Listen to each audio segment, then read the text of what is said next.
복음 중심의 삶 오늘 마지막 9번째인데 갈등에 대해서 이제 좀 보려고 합니다.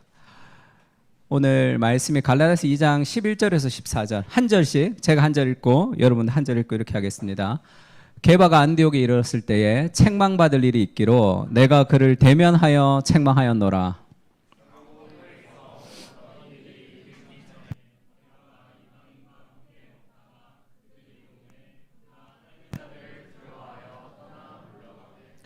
남은 유대인들도 그와 같이 외식함으로 바나바도 그들의 외식에 유혹되었느니라.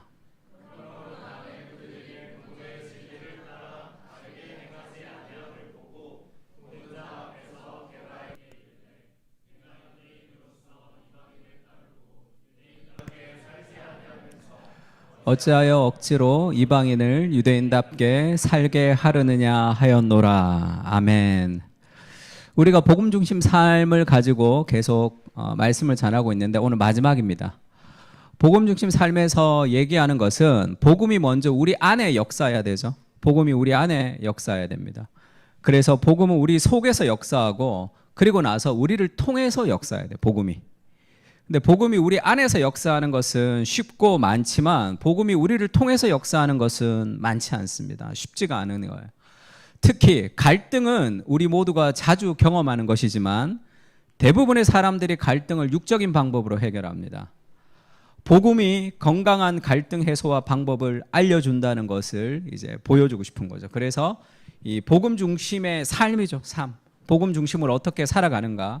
이거 너무나 중요한데 우리가 또 gospel changes everything 이런 얘기 많이 하죠. 복음은 모든 것을 변화시킨다는 거예요. 그 모든 것에는 대인관계의 갈등, 나의 취미생활, 내 삶의 시간관리, 내 모든 것이 복음이 다 적용이 되어서 변화가 되어야지 되는 거죠. 내 삶의 모든 영역이 이 복음이 적용이 되어서 삶의 변화를 일으키는 게 복음이에요. 그러니까 The Gospel Changes Everything 이라는 제목으로 이 시리즈 설교를 했는데 미국의 어떤 교회입니다. 고린도전서를 설교하죠. 그러니까 이 복음이 모든 것을 변화시킨다에 제일 잘 보여주는 사건이 고린도전서예요. 왜냐하면 D.A. 카슨이 그런 얘기를 했습니다. 바울이 고린도 사람들을 향해 삶의 모든 영역에서 복음이 작동돼야 함을 반복해서 강조한 것처럼 오늘날에 우리도 동일하게 그래야 한다는 것. 갈등을 어떻게 해결해야 되는가 이렇게 얘기하면 그거는 그냥 테드 강연 같은 거 아닙니까? 우리는 설교, 성경을 듣고 싶습니다. 이렇게 얘기하는 사람들이 있어요. 바울의 설교를 보면 고린도전서를 보면 무슨 얘기죠? 다 문제 해결입니다. 복음을 전하고 그 복음이 송사의 문제에, 성적인 문제에, 그 다음에 교회 안에 그런 분파의 문제에 복음이 어떻게 적용되는가가 성경이 가득 차 있어요. 그거를 바울이 송사의 문제를 어떻게 다루었는지를 아는 것보다 더 중요한 것은 우리의 송사의 문제에 복음이 적용이 돼야 되는 거죠. 내가 성경을 아는 게 중요한 게 아니라 바울이 복음을 성경 가운데 환경에 적용했던 것처럼 우리의 복음이 우리의 갈등의 문제에 적용이 돼야 되는 거예요. 그렇지 않으면 그냥 단순한 지식으로 끝이 나는 거죠. 그래서 바울처럼 삶의 모든 영역에 그러니까 고린도전서를 묵상하면서 우리는 바울이 어떤 얘기를 했고 그 당시에 어떤 일이 있었고보다 더 중요한 것은 바울이 복음을 그 삶의 영역에 적용했던 것처럼 오늘의 우리의 삶의 영역에 복음이 적용되는 것이 중요합니다. 그래서 삶에 갈등이 있을 때 그 갈등을 통해서 먼저 나를 돌아볼 필요가 있어요. 삶의 모든 갈등은 우리 자신을 보여주는 어떤 이 거울이 됩니다. 갈등이 왜 시작이 됐냐면 갈등이 죄의 결과라 그러죠. 존 스토트의 기독교의 기본 진리 우리가 새가족반에서 하는데 죄가 하나님으로부터 우리를 단절시켰고 자기 자신을 속박했고 결국 그 죄가 다른 사람과의 갈등을 불러일으킵니다. 그러면 우리가 갈등을 대면할 때 왜 갈등이 이 땅 가운데 있느냐 하면 나의 죄와 상대방의 죄 그리고 세상의 타락 때문에 생기는 어떤 자연스러운 현상이죠. 그래서 갈등의 문제를 해결하려면 하나님과의 관계성과 동시에 해결해야 되죠. 그와 나의 문제가 아니라 그 안에 있는 죄와 내 안에 있는 죄와 그리고 죄 가운데 있는 이 세상의 구조적인 악이 동시에 작용하기 때문에 삶의 갈등의 문제가 있는 거예요. 그 사람과 나와의 문제라고만 생각하기 때문에 이 문제가 해결되지가 않는 거죠. 가정도 교회도 수많은 삶의 갈등이 해결되지가 않습니다. 갈등은 죄의 결과인데 이 갈등이 해결되지 않는 이유 중에 하나는 죄가 들어왔을 때의 가장 첫 번째 감정이 수치심이라고 그랬죠. 성경은 눈이 밝아져서 내가 벗은 줄을 알고 무화과나무 잎을 가립니다. 그러니까 내가 나를 볼 때 부끄러운 존재예요. 수치스러운 존재. 그래서 사람은 복음의 빛이 아니고서는 나의 그 수치스러움을 드러내질 않아요. 그래서 누군가의 갈등이 있을 때 그 갈등을 건강하게 해결하려면 복음의 빛으로 나의 약함을 인정하는 것으로부터 시작됩니다. 그렇지 않으면 남을 탓하죠. 네가 왜 이렇게 죄를 지었느냐 하니까 아담이 뭐라 그래요?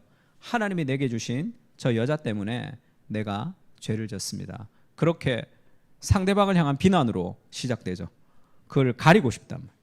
자기 자신의 연약함, 내 자신의 죄를 깊이 돌아볼 때 그때 우리의 연약함을 내어놓을 때 갈등의 문제에서 우리가 실마리를 찾아갈 수가 있는 첫 번째가 우리가 복음 중심 공동체를 볼 때도 그런 걸 공부했죠. 우리가 속한 공동체는 우연이 아닙니다. 하나님은 우리 주변의 사람들을 통해서 우리를 형성하는 거예요. 관계를 통해서 우리를 형성합니다. 예배를 아무리 혼자 드려도 성품이 자라진 않아요. 성품에 자라는 것은 공동체를 통해서 인격과 인격의 만남을 통해서 갈등을 통해서 자라는 거죠. 성화시키죠. 성령님은 공동체 안에서 발생하는 모든 갈등과 실패를 통해서 우리의 죄를 드러내십니다. 그럼으로써 오직 예수님을 통해서만 가능한 우리 마음과 삶의 변화가 절실히 필요하다는 사실을 보여주시죠. 공동체 안에서 다른 사람과의 갈등과 실패를 통해서 내 안의 죄를 드러나게 하시고 그래서 하나님을 의지하게 함으로 그 문제들을 조금씩 해결해 가는 거예요. 가정생활도 마찬가지죠. 가정 안에서의 갈등은 내 힘으로 해결이 안 돼요. 왜? 인간의 이기심과 이기심이 부딪히잖아요. 삶의 모든 갈등은 다 하나라 그랬죠. 내 마음에 들지 않기 때문에 갈등을 일으킵니다. 그러니까 누군가를 내 마음에 들게 하기 위한 파워게임을 하는 거예요. 모든 사람들은. 거기서 자기를 내려놓을 수 있는 연약함은 복음의 빛만으로만 가능합니다. 그래야지 연합을 이룰 수 있는 거죠. 하나님은 갈등이라는 것은 죄의 결과이지만 하나님은 그 죄의 결과인 갈등을 통해서 우리를 성장시킨다는 거 알아야 돼요. 그러니까 갈등을 회피해서는 안 됩니다. 갈등이 없는 것도 좋은 것이 아니라 갈등을 회피해서는 안 되고 때로는 이 사운드 컨플릭트라고 그러죠. 건강한 갈등을 일으켜야 돼요. 그래야지 삶이 성장합니다. 근데 대부분의 사람들이 건강한 갈등을 일으키지 못하는 이유는 두려움 때문이죠. 그래서 회피하는 경향이 있습니다. 그러면 그와 나와의 관계가 성숙으로 나가지 못할 때가 있어요. 마리아가 예수님의 발에 있고 마르다가 막 일을 하고 있는 상황이었죠. 마르다가 화가 난 거예요. 마르다는 준비하는 일이 많아 마음이 분주했습니다. 예수께 나와가 말하죠. 주여 내 동생이 나 혼자 일하게 두는 것을 생각하지 아니하시나이까? 그를 명하사 나를 도와주라 하소서. 마리아가 가만히 있는데 마르다가 일하고 있었죠. 근데 내 안에서 어떤 메커니즘이 작동한 거예요. 생각이. 그래서 얘의 행동이 기분 나쁘기 시작한 거예요. 그러니까 막 그런 아무것도 안 했지만 삶에 어떤 갈등의 상황이 생긴 거죠. 그래서 예수님에게 얘 좀 나 좀 도와주라고 하세요. 그렇게 얘기한다는 거예요. 예수님한테도 기분이 안 좋아요. 왜 얘 얘기만 듣고 있지? 얘도 기분이 안 좋아요. 그런 삶의 갈등을 일으키는 분노의 상황들이 생길 때가 있죠. 그때 예수님이 그렇게 얘기합니다. 같이 읽을까요? 주께서 시작.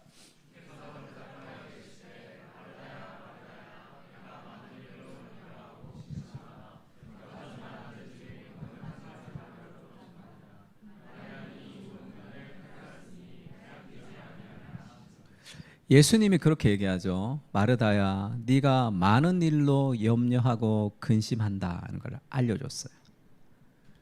그러니까 내가 예수님을 통해서 내가 많은 일로 지금 염려하고 근심하는구나라는 것을 깨달아야지 어떤 삶의 변화가 일어납니다. 그렇지 않으면 계속 기분 나빠서 계속 사람들과 그런 갈등의 상황 속에서 계속 분노를 쌓아가는 거죠. 갈등은 내가 누구인지 내 안에 있는 무엇을 드러내주는 역할을 하죠. 팀 켈러가 그런 얘기했습니다. 누군가가 나를 비난할 때 그 얘기가 80%가 거짓말이라 할지라도 그 비난은 나를 더욱 예수님을 닮게 하는 도구가 된다, 이렇게 얘기했어요. 그럴 수는 있잖아. 내 삶에 나를 돌아볼 수 있는 그런 과정은 되는 거죠. 그렇게 우리가 복음을 통해서 갈등의 상황에서 나를 돌아볼 수 있어야 돼요. 그 시야가 열려야 되는 거죠. 존 오트버가 쓴 관계훈련이라는 데에서 그런 얘기를 해요. 나도 나에 대해 정확히 모른다는 사실을 받아들일 때 관계 속에서 일어나는 갈등의 치유가 시작이 됩니다. 그래서 갈등은 그와 나의 이기심이 만나서 생기는 경우가 굉장히 많죠. 내가 맞고 그가 틀리다 하더라도 그 갈등을 통해서 하나님이 나를 성숙시키는, 내가 알지 못하는, 그래서 갈등이 있을 때 내가 왜 기분 나쁘지? 내가 뭐 때문에 이렇게 화가 나지? 그런 내 삶의 어떤 영역을 깊이 돌아볼 필요가 있습니다. 그러니까 내가 왜 기분 나쁜지, 내가 이것이 왜 그렇게 나를 힘들게 하는지에 대한 마음의 깊은 성찰이 좀 필요한 거예요. 갈등은 우리를 힘들게 하지만 우리를 성화시키는 과정이에요. 그러니까 갈등을 그냥 내버려 둬서는 안 돼요. 왜냐하면 잘 생각해 보세요. 우리 인생의 모든 것은 하나님의 섭리잖아요. 그러니까 아주 재수없는 인간을 만나서 내가 너무 힘들어하는 것까지도 하나님이 우리 안에 허락하신 하나님의 섭리 안에 있는 일이죠. 그러면 그 상황 속에서 배워야 될 삶의 레슨을 배워야 됩니다. 그냥 불평만 해서는 안 된다. 그것이 가장 지혜롭지 못한 삶의 방식이겠죠. 그래서 건강하게 갈등이라는 것은 나를 돌아보는 좋은 도구가 된다고 먼저 생각을 하면 좋고, 두 번째, 갈등이라는 것은 안 있어야 좋은 게 아니라 건강한 갈등은 반드시 필요합니다. 오늘 본문에도 베드로입니다. 베드로는 유대인이었어요. 그래서 베드로는 이전까지는 유대인에게만 구원이 있다고 생각하고 이방인들에겐 구원이 없다라고 생각했어요. 근데 환상을 통해서 또 고넬료의 어떤 변화를 통해서 하나님이 베드로에게 깨워준 거예요. 이방인들도 구원을 받는구나라는 것을 알았습니다. 그래서 예루살렘 공의회를 통해서 이방인들에게도 구원이 있다라고 공표를 했어요. 바울은 이방인의 사도였죠. 베드로는 유대인의 사도였지만 이방인들에게도 구원이 있고 우리와 한 민족이고 한 하나님의 백성이라는 것이 공표하고 얼마 되지 않았을 때입니다. 그러니까 베드로의 마음이 완전히 헌신되지는 않았던 것 같아요. 하나님 앞에 순종은 했지만. 그래서 베드로가 안디옥에 갔어요. 그 이방 교회에 갔습니다. 그러니까 그 이방인들이 구원이 없다라고 그런 개 취급을 받았던 이방인들이 베드로가 와서 그들과 함께 격려를 하는 것은 얼마나 큰 위로겠어요. 그것은 진정한 구원에 대한 어떤, 베드로는 예수님 바로 믿지죠. 그 베드로가 와서 안디옥에 갔습니다. 그래서 그들과 이방인들과 같이 식사를 했단 말이에요. 이 얼마나 감격스럽게 이 사람들이. 근데 그때 예루살렘에서 온 유대인들 교사들이 왔단 말이에요. 근데 그 사람들은 완전하게 이방인들에게도 구원이 있다라고 완전하게 생각하지는 않았던 것 같아요. 그 유대인들이 왔단 말이에요. 야고보에게서는 어떤 이들이 이르기 전에 게바가 이방인들과 함께 먹다가 그 사람들이 오니까 숨어버렸어요. 그 사람들이 오니까 할례자들을 두려워하여 그들에게 욕먹을 것 같은, 그럼 막 설명해야 되잖아. 너 유대인인데 이방인이랑 먹어? 할 때 그러면 뭐 설명해야 되니까 그게 두렵단 말이에요, 이 사람들과. 그러니까 베드로가 약간 스타일이 그런 스타일이죠. 그냥 저질러 놓고 이렇게 사람들 눈치 보는 그런 스타일이죠. 그러니까 좀 회피형이었던 것 같아. 그러니까 그 유대인들이 오니까 이방인들이랑 밥 먹다가 숨어버렸습니다. 근데 바나바가 좀 착한 사람이잖아. 바나바는 이방인 교사예요. 이방인 목사입니다. 바울과 같이. 남은 유대인들도 그와 같이 베드로가 도망가네. 같이 밥 먹다가 이방인들만 남겨놓고 도망간 거예요. 바나바가 띨띨하게 따라가 버렸단 말이야. 베드로 가는데 따라가 버린 거예요. 뭐가 되는 거예요 지금? 그 이방인들이 받은 상처가 어떻고, 구원이 믿음으로 구원을 얻는다 그랬는데 율법으로 할례를 받아야 구원을 얻는다는 것을 인정하는 꼴이 되는 거, 희한한 상황이 발생된 거예요. 그러므로 바울이 그들이 복음의 진리를 떠나 바르게 행하지 아니함을 보고 모든 자 앞에서 게바에게 말합니다. 네가 유대인으로서 이방인을 따르고 유대인답게 살지 아니하면서 어찌하여 억지로 이방인을 유대인답게 살게 하려고 하느냐. 그 복음은 믿음으로 구원을 얻는 것이라고 갈라디아서에 바울이 쫙 믿음의 구원을 지금 이야기하고 있는 거죠. 우리 같으면 어떻게 했을 것 같아요? 아무 얘기 안 하고 있다가 사적으로 누군가를 만나면, 야 베드로 그거 안 되겠더라, 말은 그렇게 하면서 이게 또 이렇게 막 그러더라, 그러고 이제 있는 거죠. 그러면 교회가 분열되겠죠. 유대인의 교회, 이방인의 교회. 왜 그 앞에서는 얘기하지 못하고 사적으로 누굴 만나서 이 베드로를 막 이렇게 비난하는, 그것이 인간의 삶의 본성이죠. 건강한 갈등을 일으키고 싶지 않다. 그 안에서. 그것도 베드로가 어디 함부로 이러면 또 너무 위축되니까 바울이 건강하게 갈등을 일으키죠. 그것이 베드로를 살리고 바울을 살리고 이방인의 교회와 유대인의 교회를 함께 살리는 그런 갈등을 일으키는, 건강하게. 팀켈러가 갈라디아에서 그렇게 얘기했습니다. 베드로는 두려웠어요. 그리고 민족적 우월성을 좀 가지고 있었던 거겠죠. 아직까지 해결되지 않는 삶의 민족적 우월성이 있었습니다. 우리도 비슷하죠. 우리도 정치적 평양성을 가진 신자는 정치적 견해가 다른 사람들을 보면 불쾌합니다. 미국 대선이 막 지금 거의 엄청나게 이루어지고 있는데, 특히 교회에서 미국 대선을 굉장히 관심을 많이 가집니다. 굉장히 갈등이 이렇게 목사님들끼리 댓글로 막 거의 전쟁하다시피 이렇게 일어납니다. 정치적 견해가 다른 사람들을 보면 아주 불쾌하죠. 왜? 베드로처럼 민족적 우월성을 가지고 있는 거예요. 사회적으로 세련된 신자는 어눌하고 변두리 계층의 신자들과 어울리지 않습니다. 겉으로는 어울리죠. 우리는 같이 읽을까요? 시작.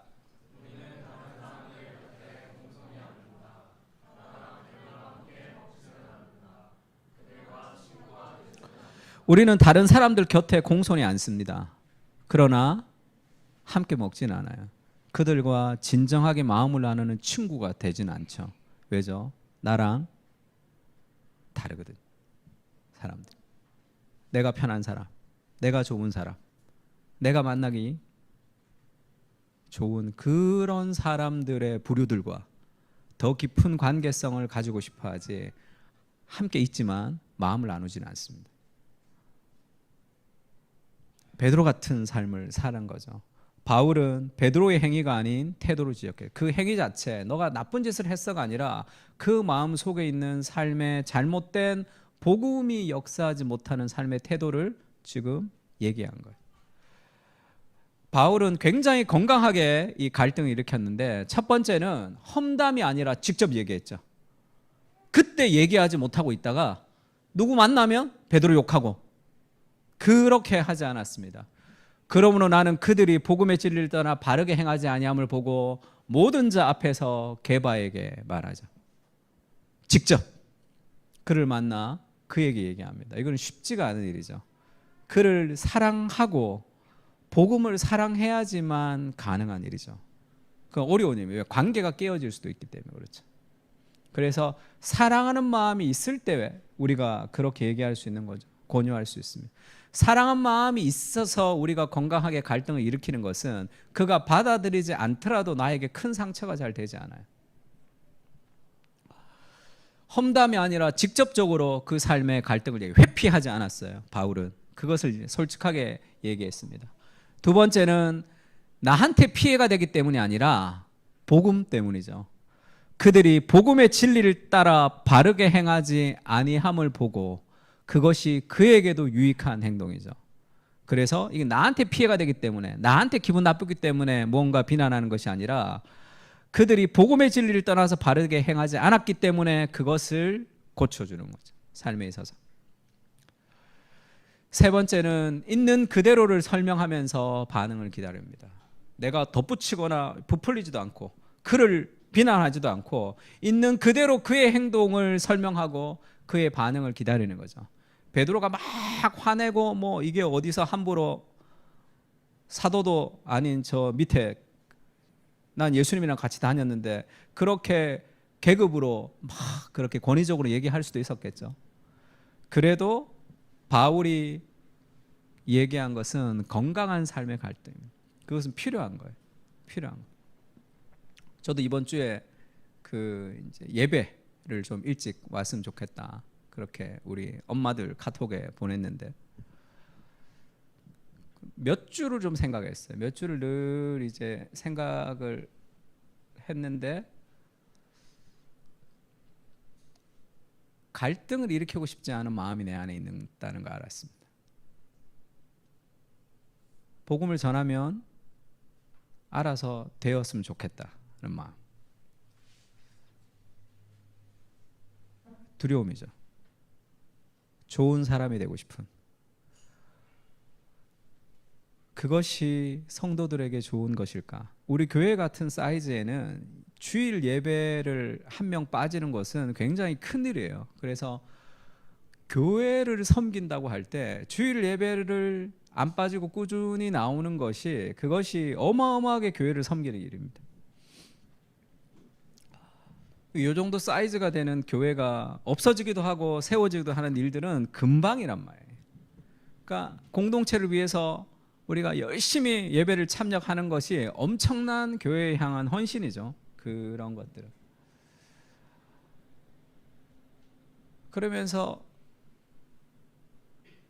그러면 그것이 어떻게 하면 더 건강한 갈등이 될 수 있을까? 내 마음을 좀 돌아보는 거죠. 건강하지 못한 갈등은 뭡니까? 주일 예배에 일찍 나옵시다, 예배를 드립시다. 근데 안 왔어. 막 분노가 나와. 아니 안 오다니 내가 그렇게 얘기했는데. 그러면 그거는 뭔가 문제가 있는 거겠죠. 긍휼. 아이 키우고 힘들면서 주일 예배를 맞춰서 나오는 것이 얼마나 힘들다는 것을 잘 압니다. 그러니까 미안한 마음이 있어요. 그러나 그것이 바른 삶의 방식이기 때문이죠. 예배가 회복되지 못하면 삶은 회복되지가 않습니다. 그러니까 내 삶의 모든 회복의 시작은 공적 예배, 그 예배에 포커스를 맞추고 살아가는 것, 그 다음에 개인 경건입니다. 말씀을 읽고 기도하는 삶, 그것이 무너져 있으면 무엇을 해도 쌓아지지가 않는 일들이 많아요. 그러니까 이번에도 제가 어제도 그 부산에 갔다 왔는데 청년들이 엄청 많아요. 수용로 교회 청년들이 많은데 이 소그룹 인도하면서 이제 소그룹 하니까 이제 물어보잖아요. 그때 1권 2과를 제가 이제 직접 인도를 했습니다. 하나는 매일 하나님과 만나는 생활. 그 소그룹 실습을 좀 보여주고 소그룹 리더들한테 기도 말씀 어떠냐 그랬더니 소그룹 리더십들인데 그 잘 안 된단 말이에요. 매일 기도하고 매일 말씀 보는 것들이 잘 안 된단 말이에요. 그거가 세워져야 되겠죠. 그걸 세워. 내가 돌아오면서 그 생각했습니다. 내가 목회자로서 우리 교회 성도들이 지금 그 교회 가서 막 기도 말씀을 막 강조하고 이렇게 왔는데 우리 교회 성도들이 기도와 말씀을 개인 경건을 잘 못하고 있으면 그거는 직무유기 아닌가. 내가 그것에 대해서 건강하게 도전하고 힘을 주고 해야지 맞는 거 아닌가. 그런 생각이 있었습니다. 쉽지가 않은 일이죠.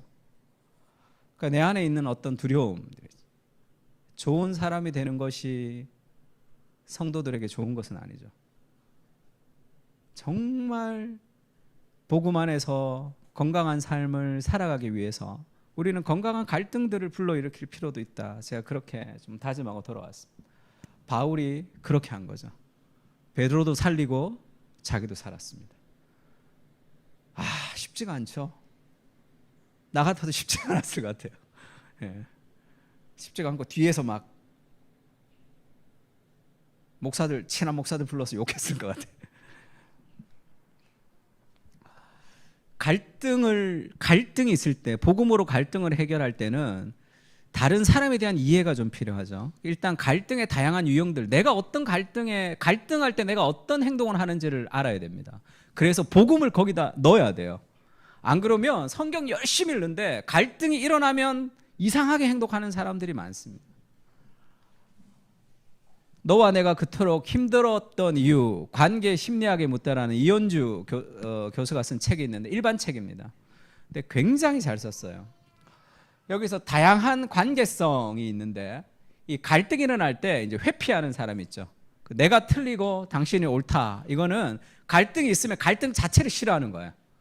그러면 그래 그렇게 알아서 하라고. 그러면 너무 좋죠. 특히 비난형과 회유형이 만나면 바로 결혼합니다.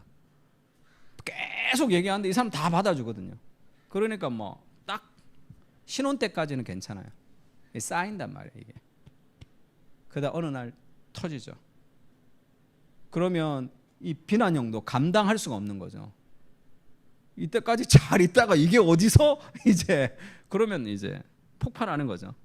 파워 게임에서 누군가가 승리하면서 대부분의 부부도 그렇고 대부분의 우리가 보기에 건강하다는 관계성은 대부분 파워 게임에서 누가 한 사람 승리한 경우가 많아요. 그러면 조용하거든요. 그러니까 조용한 게 좋은 건 아닙니다. 그러니까 회피형인 사람이 있죠. 이런 사람들이 있으면 절대 가정과 공동체가 성숙으로 나가기가 쉽지가 않아요. 왜? 피하면 되잖아요. 그냥. 아이고 힘드네. 그만두면 되죠. 그런 유형이 있습니다. 비난형은 나는 옳고 당신이 틀리다. 뭐 극단적이지만 그걸 계속 얘기하는 거죠. 내가 원하는 거, 내가 하는 방식들을 계속 얘기합니다. 그렇게 부딪히는 형태가 있죠. 공격적으로 나오기도 하고 수동적으로 나오기도 합니다. 회유형인 사람은 우리가 볼 땐 착한 것 같지만 어떤 교만이 꿈틀거리냐면 막 갈등 가운데 비난하고 화내는 사람을 보면서 왜 저런 걸로 화내지? 이런 교만을 가지고 사람들을 또 더 낮추죠. 도덕적 우위를 잡으면서 훨씬 더 교만하게 얘기하는 경향이 있습니다. 그런 사람은 더 치유가 쉽지가 않아요. 초이성형은 뭐냐면 감정적으로 생각할 게 아니라 상황 파악 좀 해. 그거는 모든 삶의 갈등을 이성적으로 논리적으로 생각하는 거죠. 감정을 완전히 배제합니다. 이거는 다 상처로부터 기인되는 거죠. 건강한 방식이 아닙니다. 이 감정을 배제하는 것은 무언가 내 삶의 감정에 상처가 났을 때 주로 감정을 많이 배제하죠. 그래서 감정을 배제하고 논리적으로 생각, 이성적으로. 관계가 이성적으로 되나요? 관계가 이성적으로 안 되잖아요. 사랑이 어떻게 이성적으로 됩니까? 그러면 문제가 해결이 안 되죠. 답답해하단 말이에요. 산만형은 갈등이 있으면 딴 얘기합니다. 그냥 싫으니까. 그래서 뭐 어떻게 저쩌고 그냥 이게 시선을 돌려요. 주제를 막 돌려버린다고 그냥 직면하지가 않는 거죠. 뭐 딴 얘기 막 하는 그 아이들도 막 하면 막 딴 얘기하죠. 직면하지 못하고 막 이렇게 뭐 까불까불하면서 에헤 이러면서 뭔가 그렇게 둘러치면서 그냥 넘어가려고 하는 그런 경향도 있습니다.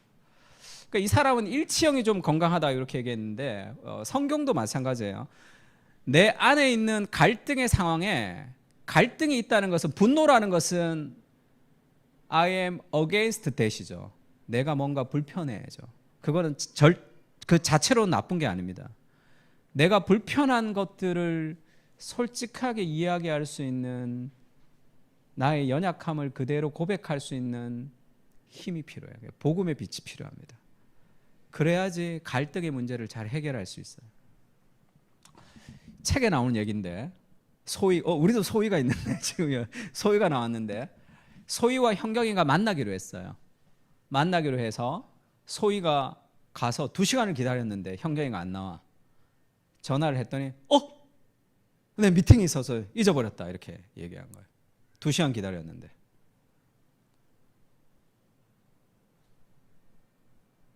그래서 아니군요. 소위가 늦었군요. 그래서 야, 정말 미안하게 됐다. 예, 내가 2시간 늦어가지고. 예, 너 깜빡했다. 야, 정말 미안하게 됐다. 그러면 내가 2시간 기다렸으니까 속상하죠. 근데 이렇게 얘기해. 야, 어차피 나 강남 올 일 있었어. 괜찮아. 회피하는 거죠. 그러면서 그 사람에 대한 기분들을 좋지 않은 마음을 꼭 가지고 있을 때가 있습니다. 회피형. 아닌 사람은 야, 정신이 있는 거야 없는 거야? 네가 나를 어떻게 생각하는 거야? 뭐 이렇게 부딪히기도 하겠죠. 건강한 방식은 내 마음을 그대로 얘기하는 거예요. 야, 2시간 기다렸는데 너무 속상하다. 근데 네가 그렇게 바쁜 일 있고 잊었다 그러니까 뭐 이렇게 된 건 어쩔 수 없지. 다음에 그런 일 있으면 너 나한테 일찍이라도 연락을 해주는 게 더 좋을 것 같다. 이렇게 얘기하면 사실 내 마음의 섭섭함도 얘기하면서 그 사람의 잘못도 지적하면서 넥스트에 어떤 대안들을 마련할 수도 있는 거죠. 이렇게 왜 안 되냔 말이에요. 내가 상처를 받기 때문에 그렇습니다. 그의 행동에 내가 상처를 받기 때문에 건강한 반응이 나오지 않는 거예요. 그것이 그 상처를 받았을 때 거기에 복음을 넣어야 된단 말이에요. 거기에 복음이 들어가서 복음과 내 감정이 싸워야지 건강한 반응이 나오는 거죠. G.O.D의 노래 중에 거짓말이라고 있습니다. 너무 옛날 노래라 모르나? G.O.D는 노래가 그렇죠. 잘 가 했는데 코러스가 가지 마, 행복해, 떠나지 마, 나를 잊어줘, 잊고 살아가줘, 나를 잊지 마, 이렇게 얘기합니다. 그래 나는 괜찮아, 안 괜찮아, 내 걱정은 하지 말고 떠나가, 제발 가지 마. 이게 인간의 마음의 메커니즘이라는 거예요. 그거를 사람들이 모르죠. 그거를 잘 파악을 하는 사람들도 있지만 이것은 잘 내가 그걸 솔직하게 건강한 방식으로 이야기해 주지 못하면 그걸 알지 못해요. 그래서 자녀와 부모 간에 또 부부 간에 친한 사람 간의 관계가 깨어질 때 일어나는 현상을 보면 내가 너를 너무 잘 알아, 네가 이렇게 행동한 것은 이것 때문이야 라고 판단하는 것에 대해서 기분 나쁠 때가 많습니다. 그렇지가 않거든요. 인간의 마음은 다 알 수 없습니다. 늘 그래 왔다 하더라도 인간의 마음은 그렇지가 않아요. 야, 엄마가 다 알아 너 그렇게 하는 거 어릴 적부터 다 봤어. 그런데 그게 아닐 때 그 억울함이 막 쌓인단 말이에요. 그러면 이 사람이랑 얘기 못 하겠구나. 그러면 회피하게 되고 더 갈등이 커지는 거죠. 내 마음에 있는 것을 솔직하게 그대로 얘기할 수 있는 삶의 용기, 그게 복음이 우리에게 주는 거죠. 예수님이 베드로와 세베대의 두 아들에게 그렇게 얘기했습니다. 십자가를 지는 겟세마나의 밤에 내 마음이 매우 고민하여 죽게 되었다. 야, 나 죽게 되었다. 나 죽고 싶다. 나 못하겠다. 메시아가 인간의 몸을 입고 이 땅에 내려와서 그것도 기도하는데 잠만 자고 있는 그 연약한 예수님의 제자들에게 예수님이 자신의 삶의 그 무거운 짐을 고백하죠. 야, 나 너무 힘들다. 나를 위해서 기도 좀 해줘라. 근데 기도 안 하고 또 자잖아, 얘들이. 기도 안 하고 또 자죠. 그게 건강한 삶의 방식이에요.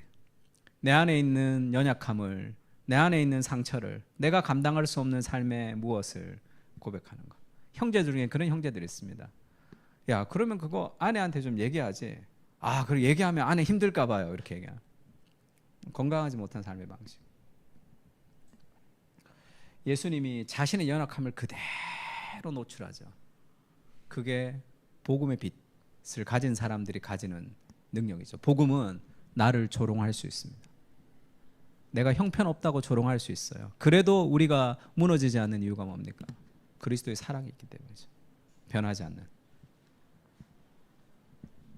뭐 이런 남편이 있었대요. 아니, 내가 왔는데 불을 다 꺼놓고 정신이 나갔어, 이렇게 얘기했어요.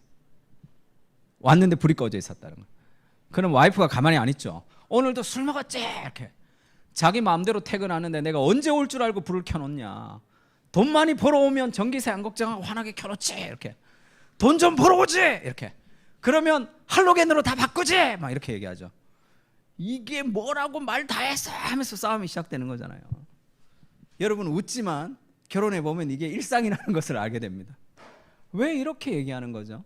내 안에 어떤 더 깊은 삶의 불편함이 있어요. 욕구가 있단 말이에요. 그거를 그대로 얘기할 수가 없는 거예요. 자존심 때문에. 그거를 그대로 그 연약함을 노출해야지만 소통을 할 수 있습니다.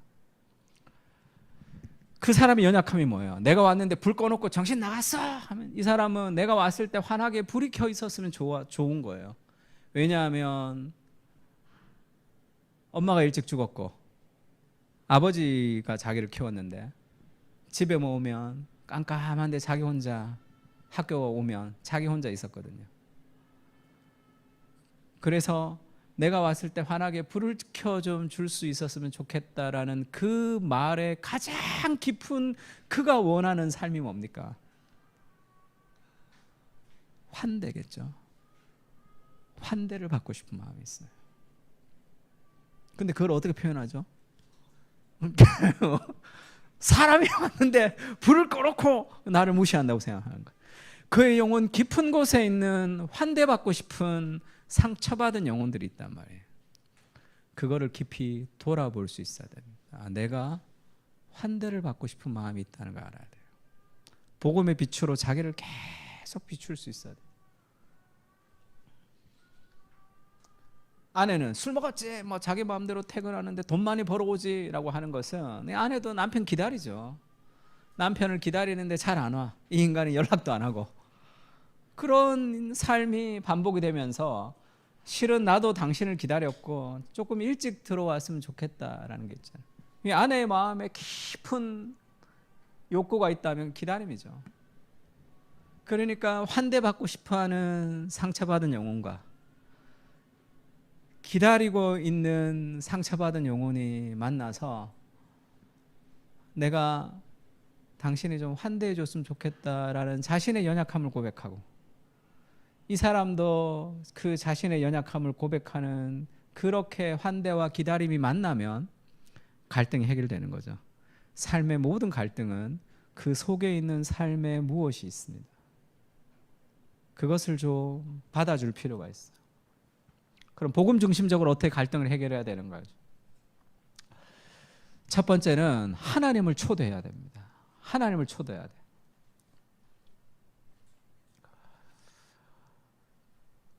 사랑하는 형제들아 너희가 알지니 사람마다 듣기는 속히하고 말하기는 더디하며 성내기도 더디하다는 거죠. 스톱해야 됩니다. 어떤 상처가 들어왔을 때 스톱. 유다서에는 그런 표현이 있죠. 그들은 이성이 없는, 제가 경상도 사람이라 발음이 잘 안 되는데 이성 없는 짐승 같아서, 발음이 쉽지가 않은데 이성이 없는 짐승과 같아서 본능을 따라 행하다가 망한다 이런 표현이 있죠. 그게 무슨 말이에요? 생각이 없다는 뜻입니다. 자극이 오면 그냥 반응하는 거예요. 그게 본능을 따라 행하는 이성이 없는 짐승과 같다. 유다서에는 그렇게 표현합니다. 스톱해야 돼요. 스티븐 코비 같은 사람도 세븐 헤비스 쓸 때 그 하나의 문장을 가지고 썼죠. 자극과 반응 사이에는 빈 공간이 있다라는 그 문구 하나를 가지고 건강한 삶의 방식에 있어서의 반응을 세븐 헤빗을 만들었습니다. 성경적이지 않아서 문제가 있지만 그 표현은 너무 좋죠. 그것을 우리가 따올 필요가 있습니다. 자극과 반응 사이에는 공간이 스톱해야 돼요. 그래서 나의 감정에 복음의 빛을 넣어서 재해석해야 됩니다. 왜 힘들지? 기분 나쁘지? 내가 정말로 원하는 건 뭐지? 하나님이 내 안에서 내 감정의 주인이 되도록 싸움이 거기서 일어나야 되는 거죠. 그래서 믿음이라는 것은 생각하는 것이다 이렇게 얘기했죠. 염려하지 말고 생각해. 공중의 새와 들에 핀 꽃을 보고 생각이 깊을 때 그때 하나님이 나를 먹이신다라는 확신이 염려로부터 벗어난다 얘기했습니다. 그래서 저 사람, 저 인간 정말 화나게 하네라고 생각하지 말고 내가 분노하고 있구나라고 생각하는 것이 굉장히 건강한 방식이에요. 그러니까 내 안을 좀 돌아볼 수 있는 거죠. 박재현이라는 강사가 있죠. 대화를 하는 그런 대화하는 비폭력 대화를 배워서 이 기업에 적용시킨 분이시죠. 이런 얘기를 한번 했어요. 어떤 상사가 있는데 정말 이상한 상사였대요. 계속 소리 지르고 그래서 다 싫어했는데 한 사람이 그 사람을 바꿨다는 거예요. 사람들이 상사가 막 욕하면 대부분 뭐예요? 오늘 왜 저러냐 이렇게 얘기하죠. 다. 왜 저러냐, 저 인간 오늘 또 왜 그러냐, 이렇게 평가와 판단을 통해서 비난하죠. 근데 이 사람은 막 얘기하면 그게 나한테 하는 거라고 생각 안 하는 거예요. 기분 나쁜 일 있었어요? 오늘 그러는 거예요. 그냥 질문하는 거야. 막 하면 왜요? 뭐 기분 나쁜 일 있었어요? 이렇게 무슨 일 있었는데 말해봐요. 막 이래. 왜 그렇게 얘기하죠? 그건 나한테 하는 얘기라고 생각을 안 할 때 호기심을 가지고 질문할 수 있는 거예요. 대부분의 사람들은 관계에서 상처를 받는 이유가 저거 나한테 얘기하는 거다. 그리고 내가 판단하는 거예요. 저 사람이 이런 행동을 하는 것은 이런 이유 때문에 나한테 그렇게 했다라고 생각하기 때문에 삶의 상처를 받습니다. 그 생각에서 벗어나지를 못할 때가 많아요. 대부분 틀렸다고 생각해야 돼요. 내 판단이 틀렸다는 생각을 좀 해야 돼요. 비판하는 비판으로 너희가 비판을 받을 것이다, 이런 말씀도 있고, 바울이 그렇게 얘기했죠. 너희에게나 다른 사람에게나 판단받는 것은 내게 마오 작은 일인데 나도 나를 판단하지 아니하노니, 그렇게 얘기했죠. 내가 나를 판단하지 않는 그 사람을 향한 판단이 아니라 있는 모습 그대로를 궁금하게 다가가는 방식은 굉장히 건강한 방식입니다. 그러려면 어떻게 되냐면 그리스도 안에서 내가 수용되었다는 걸 알아야 돼요. 그리스도 안에서 완전히 수용됐다는 걸 알 때 관계의 갈등 속에 스폰지처럼 내가 그거를 수용할 수 있는 힘이 생깁니다. 그렇지 않으면 이것이 바로바로 튀어나간단 말이에요. 그리스도 예수 안에서 정죄함이 없다라는 것도 알아야 되고, 그리스도가 나를 정죄하지 않는다는 완전한 수용이 있을 때 사람들과의 비난도 우리가 견딜 수 있는 그 공간이 생기는 거죠. 우리가 다윗을 수련회 때 설교할 때도 다윗이 시글락에서 다윗이 잘못했죠. 그리고 시글락에서 유대 이스라엘과 전쟁을 하러 갔다가 다시 돌아왔을 때 자녀들이 다 사로잡혀 갔습니다. 백성들이 자녀들 때문에 마음이 슬퍼서 다윗을 돌로 치자 이렇게 얘기했죠. 다윗을 죽여버리자 이렇게 얘기했습니다. 그 어마어마한 갈등의 상황에 다윗이 어떻게 벗어났죠? 이것들이 내가 압둘람 굴에 있을 때부터 내가 먹였는데 이것들이 나를 배신해? 그렇게 사람들에게 분노할 수도 있고, 자기의 리더십이 그래 내가 무슨 리더를 한지하고 하면서 자기의 리더십의 비난을 통해서 자기가 무너질 수도 있겠죠. 다윗이 그 두 가지를 다 택하지 않았습니다. 공격적으로도 반응하지 않았고 회피적으로도 반응하지 않았죠. 그 갈등 상황에서 이렇게 반응했습니다. 같이 읽을까요? 시작.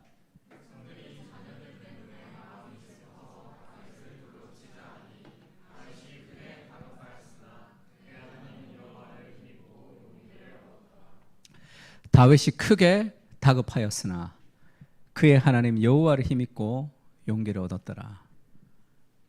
이 공간이 필요하다. 내가 상처를 받았을 때 그것을 하나님을 끌고 와야 돼요. 하나님의 관점으로 이 상황을 다시 재해석해야 됩니다. 그러면 조금 객관화할 수 있습니다. 그리고 복음을 자꾸 내 안에 넣어야 되는 거예요. 큰 재앙은 사람을 최선으로 만들든지 최악으로 만들죠. 시글락에 닥친 재앙은 사람들을 최악으로 만들었지만 다윗은 그 재앙에서 최선을 끄집어냈습니다.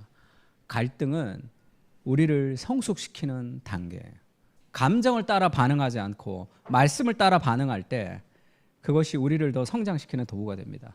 다윗은 원망하지 않았다. 이 세상 부부 싸움에서 세계대전까지 반항하는 자녀부터 다우림 파괴 문제에 이르기까지에 대해 무엇인가 해야 한다면 분노가 아닌 더 나은 기초에서부터 일을 시작해야 된다. 그게 뭐죠?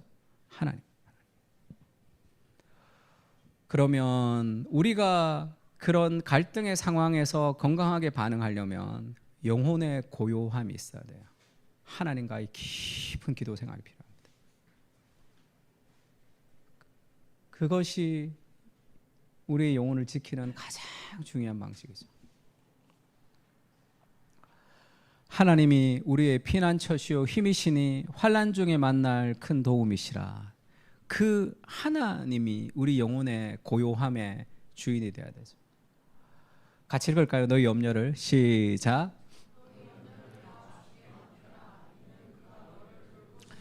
너희 염려를 다 주께 맡겨라. 이는 그가 너희를 돌보심이라. 우리의 모든 염려를 주께 맡겨야 돼요. 제가 스트레스가 있을 때마다 이 차를 타면서 부르는 찬양이 하나 있는데, 같이 좀 부르려고 했는데 시간 관계상 제가 한번 이렇게 너무 힘든 상황들이 있을 때가 있죠. 스트레스가 확 올 때가 있습니다. 그럼 이 찬양을 불러요.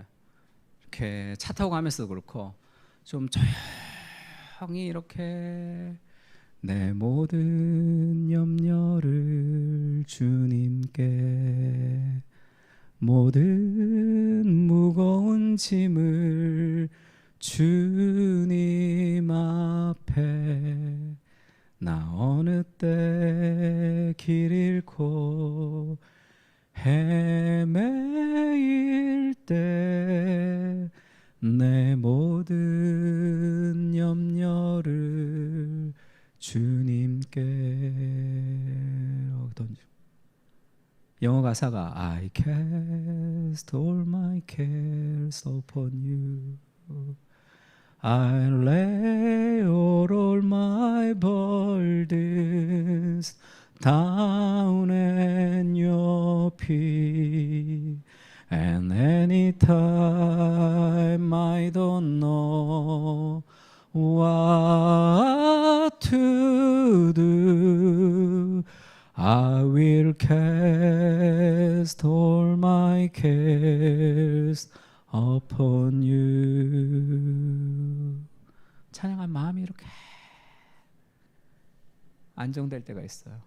제가 정말 좋아하는 가사가 Anytime I don't know what to do. 뭘 어떻게 해야 될지 내가 잘 모르겠습니다. 던지는 거죠. 내 모든 염려를 주님이 받아주십시오. 이렇게 짧게 찬양하면 무언가 정화가 되는 것 같아요. 갈등의 상황에 하나님 앞에 영혼의 고요함을 가지는 것, 그것이 가장 중요한 시간입니다. 제가 어제 부산에서 기차 타고 오는데, 주로 책을 보는데 멀미가 너무 나가지고 좀 자다가 이렇게 봤는데, 기차를 탄 제 앞에 앞뒤로 다 이렇게 보면서 그 긴 시간을 다 보면서 오더라고요. 요즘 같은 세상이 그렇겠죠. 이 지루함을 참지 못하는 그런 시대가 됐는데 영혼이 너무 분주한 것 같아요. 영혼의 고요함이 좀 필요합니다. 갈등에게 실제적인 예를 짧게 얘기하고 좀 마쳤으면 좋겠는데, 존 오트버그라는 정말 유명한 목사님, 제가 정말 좋아하는 목사님입니다. 존 오트버그가 책에서 이렇게 얘기했어요. 결혼식 전날 밤에 식사 자리에서 지금은 기억나지 않는 이유로 아내에게 화를 냈다 그럽니다. 우리 결혼식 전날에 조심하십시오. 나는 솔직하게 감정을 이야기하거나 대화로 풀지 못하고 조용히 삐치게 모드로 돌입했다는 거예요. 대부분의 사람들이 그렇게 얘기하죠. 신혼여행 와중에도 아내가 마음에 들지 않으면 즉시 삐쳤대요. 수영장에 앉아 아내를 멀리할 생각으로 책을 봤답니다. 신혼여행에 와서 와이프 수영하는데 책을 본 거죠. 왜? 나 삐졌어를 보여주는 거니까. 야, 이 목사가 어떻게 그러냐 이렇게 비난할 수도 있겠지만 살아봐. 저게 정상이야. 이렇게 저런 걸 고백할 수 있는 것도 어마어마한 거죠. 삐치게 모드로 돌입해서 와이프가 너무 화나고 와서 지금 당신 당장 뭐 하고 있냐고 그렇게 얘기해서 대화가 시작됐다 그러더라고요. 책에는 도무지 쓸 수가 없지만 책에 도무지 쓸 수 없는 얘기로 아내가 얘기했다 이렇게 나와 있더라고요. 아내가 쌍욕을 했나 보죠. 어쨌든 뭐 그렇게 해서 이제 대화가 시작이 됐다 할 때, 이래서 문제가 생기는 거죠. 왜 갈등이 해결되지 않느냐? 내가 삐쳐버리니까 그런 거죠. 삐쳐버리면 끝난 게 아니야. 실패한 게 아니라고. 그게 진 게 아니라. 인간은 늘 삐칩니다. 남자가 왜 그렇게 잘 삐치냐 이런 얘기 많이 들어봤죠. 전혀 안 들어본 것처럼, 나만 들어본 것처럼 지금 그렇게 얘기하는데, 인간은 다 자기 마음에 안 들면 삐치는 거예요. 남자고 여자고 어디 있어. 삐치는 건 실패가 아니에요. 그거는 정상입니다. 우리는 늘 삐치는 인간이에요. 거기에 복음의 빛을 비춰야 된다. 그 안에 이런 나를 용납하시는 그리스도의 사랑을 자꾸 비춰줘야 돼요. 폴 트루니에라는 상담학자가 쓴 서로를 이해하기 위하여라는 책에 이해하기 위해서 자신을 표현해야 합니다. 용기가 필요하죠. 내 감정을 솔직하게 얘기해야 돼요. 삐쳐가지고 책 보지 말고 이런 이유 때문에 내가 너무 속상하다. 그렇게 건강한 방식으로 하기 위해서 복음의 빛이 필요한 거죠. 누가 모릅니까? 건강하게 반응해야 되는지를. 안 되는 걸 어떻게 해. 그것을 복음 안에서 계속 싸워야 되는 거죠. 용기가 필요합니다. 그렇게 하지 못하는 이유는 판단 많은 것에 대한 두려움 때문이죠. 상대방에 대한 실망과 행복을 위한 싸움을 포기하고 싶어질 때도 용기 있는 결단이 필요하다. 상대방의 현재의 모습을 수용하고 사랑하기 위해서 나의 약점을 자꾸 노출해야 되는 거예요. 그것이 또 다른 피해로 돌아올지라도 지속적으로 그 과정을 통해서 하나됨을 이루어야 됩니다. 용기가 필요한 거예요. 그러면서 폴 트루니에가 그렇게 얘기합니다. 긍휼이 필요한 거예요. 긍휼. 갈등과 갈등의 상황 속에 그를 향한 긍휼이 필요합니다. 아버지가 자신을 긍휼히 여긴 같이 여호와께서는 자기를 경외하는 자를 긍휼히 여기신다. 우리를 불쌍하게 여기시는 거죠. 왜죠? 그가 우리의 체질을 아시며 우리가 단지 먼지뿐임을 기억하심이로다. 우리가 진흙에서 나온 형편없는 존재라는 것을 하나님이 이해하시기 때문에 우리의 모든 것을 불쌍히 여기십니다. 그의 행위와 상관없는 그런 삶의 긍휼이 좀 필요하죠. 이게 복음 안에서 우리가 긍휼히 여김을 받을 때 다른 사람을 향한 긍휼이 일어날 수 있는 거죠. 그러면서 폴 트루니에가 그렇게 얘기해서 자기가 태어난 지 100일 만에 아버지를 잃어버렸답니다. 아버지의 죽음을 슬퍼할 기회조차도 없었어요. 너무 어려가지고. 그러나 나는 아버지의 죽음이 나에게 인생의 좌절로 남아있는지조차도 모르고 큰 거예요. 그냥 나는 아내와 대화하면서 하나님의 임재를 의식하는 가운데 아내가 내 말을 경청하고 격려해 주었을 때 갑자기 울음을 터뜨렸다는, 그리고 흐느껴 울었다. 나는 오랫동안 억압되어 있던 감정의 짐을 벗어버렸다. 이 경험이 그를 상담학자로 나가게 했습니다. 자기의 연약함을 그대로 얘기하는 거죠.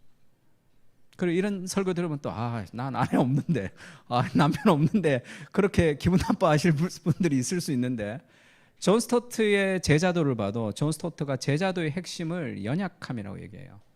80이 다 된 존 스토트가 걸어가다가 넘어져가지고 이 대퇴부 골절이 됐습니다.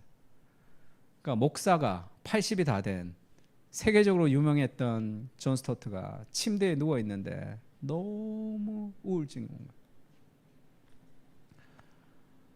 그래서 누가 뒤집어 줘야지 되고, 그러니까 너무 힘들었다는 거예요. 근데 자기는 남자는 울면 안 된다는 그런 영국 교육을 받고 자랐던 거예요. 근데 존 화이트가 왔습니다. 의사였는데 자기 친구 존 화이트라는 유명한 그 회계라는 책을 쓴 사람이지. 존 화이트가 와서 그 존 스토트와 얘기를 하면서 둘이가 펑펑 울었다는 거예요. 그냥 죽음에 대해, 연약함에 대해, 아무것도 할 수 없는 무기력에 대해 막 울었다는 거예요. 그리고 삶이 회복됐다, 이렇게 얘기했습니다.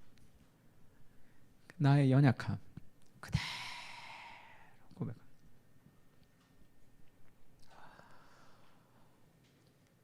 저도 저희 아내,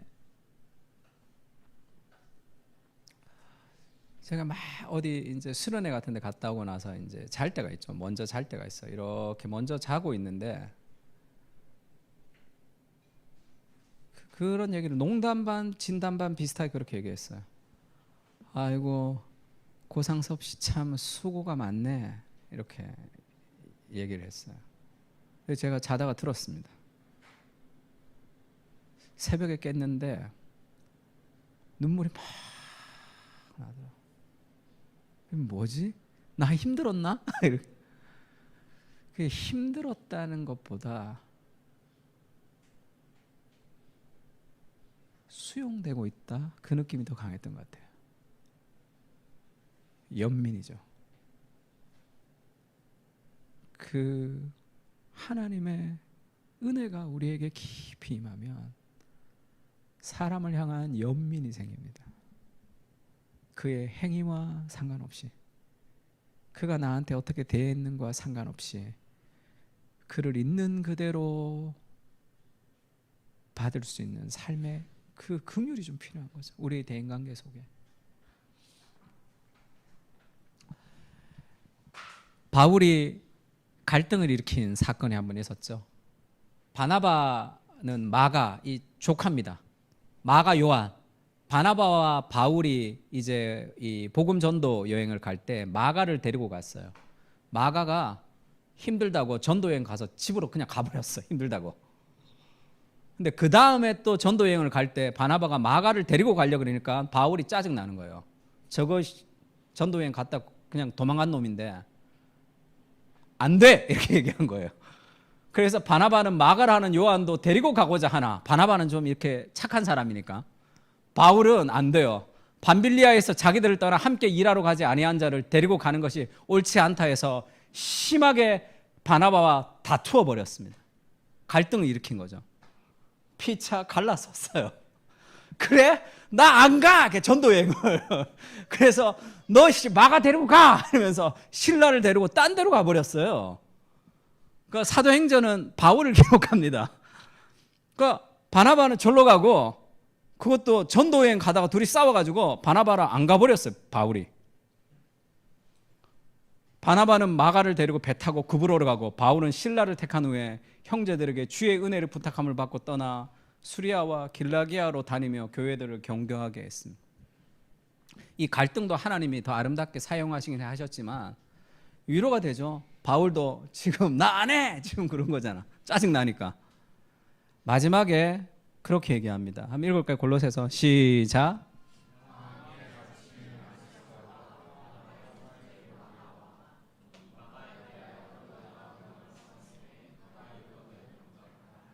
마지막에 감옥에 있을 때 마가를 좀 보고 싶고 마가를 좀 영접하라 이렇게 얘기하죠. 그 중간에 어떤 일이 있었는지 잘 모르겠습니다. 성경에 나오지 않아요. 그러나 바울이 성숙해졌다는 것을 우리가 알 수 있겠죠. 그럴 때 있잖아요. 갈등을 일으킬 때도 있고 일을 그르칠 때도 있습니다. 그게 우리죠. 그 안에 복음의 빛이 비춰지기를.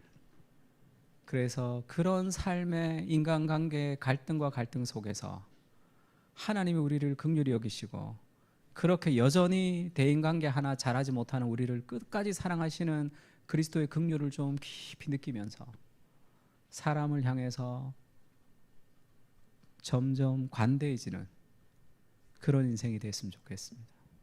그래서 우리도 수많은 갈등이 있지만 바울같이 마가 데리고 와서 엄청나게 웃으면서 함께 좋은 시간을 보냈겠죠.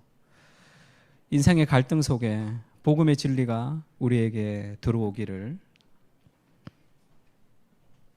축복합니다. 내 모든 염려를 한번 불러볼까요?